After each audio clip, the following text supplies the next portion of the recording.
Maman, devine quoi? J'ai enfin eu ma licence de droit. Je suis trop contente, je vais pouvoir commencer les stages. C'est bien, Camille. Mais bon, une licence, tout le monde peut l'avoir aujourd'hui. Regarde ta grande sœur Laura. Mais maman, c'est mon rêve. À ton âge, elle avait déjà son master avec mention très bien et elle était fiancée. Maman, pourquoi tu dis toujours ça? J'ai travaillé dur pour ce certificat. Ce n'est pas suffisant. Je n'arrive jamais à la hauteur. Tu as toujours été un peu plus lente que ta sœur, ma chérie. Mais on t'aime quand même. Pourquoi tu ramènes toujours tout à Laura? Je te parle de mon diplôme à moi. Tu ne peux jamais être simplement fière de moi? Mais quelle jalousie! Je ne fais que dire la vérité pour te motiver. Si tu étais un peu moins complexée par ta sœur, tu réussirais peut-être aussi bien qu'elle. Arrêtons-nous une seconde.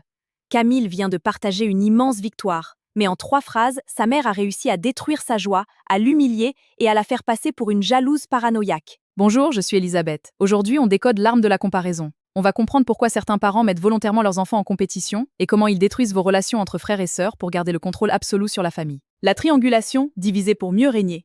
Ce que fait la mère de Camille s'appelle la triangulation. C'est une technique de manipulation militaire. Pour ne pas que vos ennemis s'unissent contre vous, il faut qu'ils se battent entre eux. Dans une famille toxique ou narcissique, un parent ne veut surtout pas que ses enfants soient complices et unis. S'ils sont unis, ils pourraient réaliser que le parent est le vrai problème.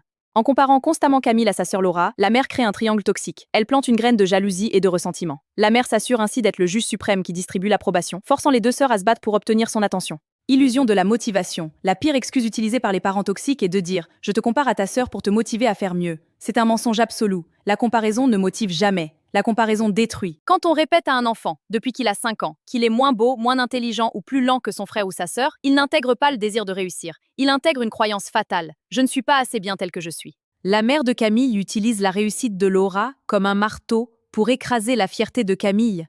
C'est du sabotage émotionnel pur.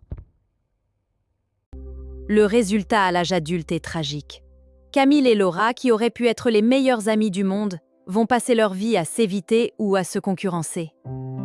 Et Camille souffrira du syndrome de l'imposteur, pensant qu'elle sera toujours le second choix de la vie. Des milliers de fratries sont déchirées aujourd'hui, non pas à cause d'une dispute entre eux, mais à cause du poison instillé goutte à goutte par leurs propres parents pendant 20 ans.